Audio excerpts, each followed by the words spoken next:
Chapter 7. Where Are You, Emma? In the late afternoon sunlight, at the remains of the old Merker building, the Lambchops and the Weekses watched Chief Johnson prepare Stanley for his rescue attempt. Flash Tobin, the Daily Sentinel photographer, was there too, taking pictures. Mrs. Lambchop had supplied 2 slices of bread and cheese, each wrapped in plastic, and her grandfather's flat silver cigarette case filled with grape soda. Chief Johnson taped the bread and cheese packets to Stanley's arms and legs, the cigarette case to his chest, and gave him a small flat flashlight. Then he led Stanley up to a tall crack in the wreckage. "Emma," he shouted, "fella's coming to help you. When he calls your name, you holler back, 'Here,' so he knows which way to go. Got that?" Emma's voice came faintly. Yeah, hurry up, I'm starving." Chief Johnson shook Stanley's hand. "Good luck, son." The evening sunlight glowed warmly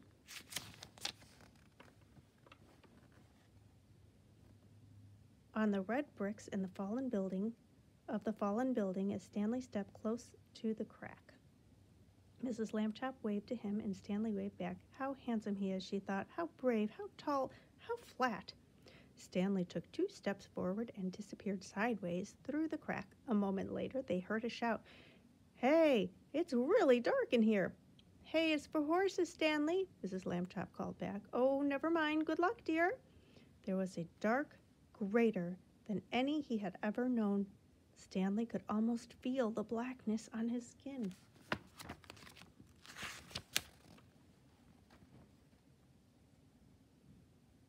He clicked on his flashlight and edged forward without difficulty, but then the crack narrowed, slowing him.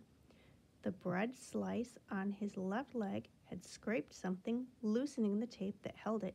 Pressing the tape back into place, he wiggled forward until he came to what seemed a dead end, but a little swing of the flashlight showed cracks branching right and left. "Emma," he called. "Here." Her voice came from the right, so he moved along that branch. "Emma?" Yeah, what?" "When I say your name, you're supposed to say 'here.' I already did that." He followed another crack to the left. "Emma?" There was no answer. Stanley managed a few more feet, and then, quite suddenly, the crack widened. He called again. "Emma?" "Bananas!" "Keep talking," he shouted. "I need to hear you." "Bananas, here, blah, blah, whatever. Hey, I can see your light."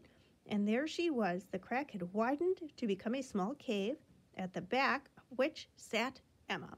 Her jeans and shirt were smudged with dirt, but it was most surely Emma, squinting against the brightness of his light.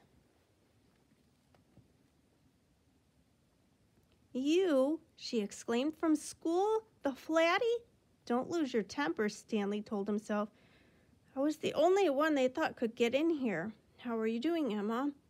Emma rolled her eyes. "Oh, just great. A whole building falls on me, and they send in a flatty, and now I'm starving to death." Stanley untaped the slices of bread and cheese and handed them over. "Cheese, huh?"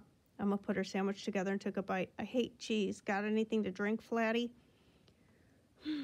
"Please don't call me Flatty. Here." He held out the silver cigarette case. Emma rolled her eyes again. "I'm not allowed to smoke. It's soda." She opened the cigarette case and sipped. "Blah, I hate grape." Chief Johnson's voice rose from a hole in the wall behind her. "Stanley, you there yet?" Emma jerked a thumb at the hole. "It's for you, Flatty." "I'm here, Chief," Stanley called. "Emma's okay." He heard cheering, and then the chief's voice came again. "See a way out, Stan? I haven't had a chance to look around yet. Emma's eating." "We'll wait. Over and out, Stan." "You too," Stanley called. He waited until Emma had finished her sandwich. "Emma, how did you get into this mess? What made you come in here?" "I just came over to look," Emma said. "And they had all these signs, 'Danger, keep out,' all over the place, even behind the parking lot.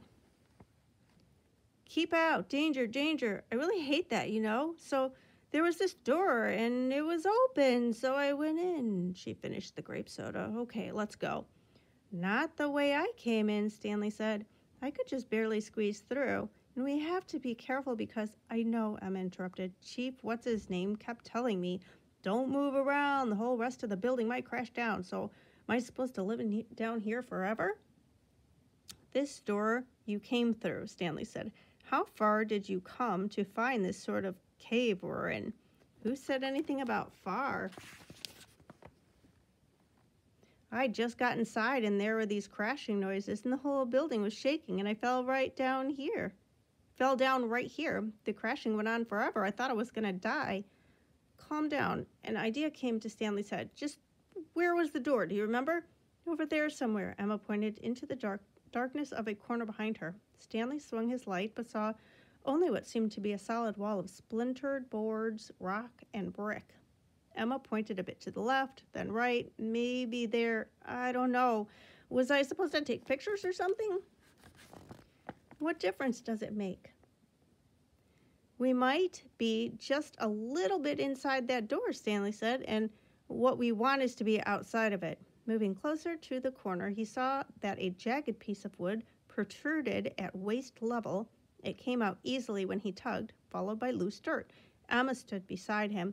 Why are you making this mess? He poked it in the hole with a stick. Maybe I'll find. Dirt cascaded from the wall, covering his shoe. He saw light now, not just the little circles from his flashlight, but daylight, unmistakable daylight. "Oh," said Emma.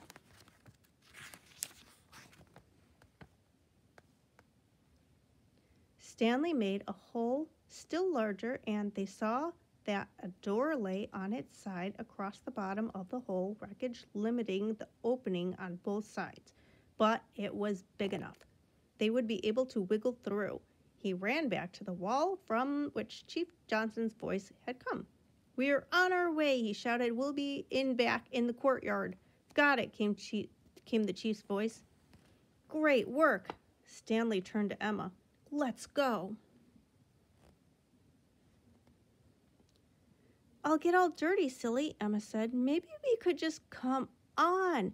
"Don't yell," Emma said, but she crawled quickly through the hole with Stanley right behind her.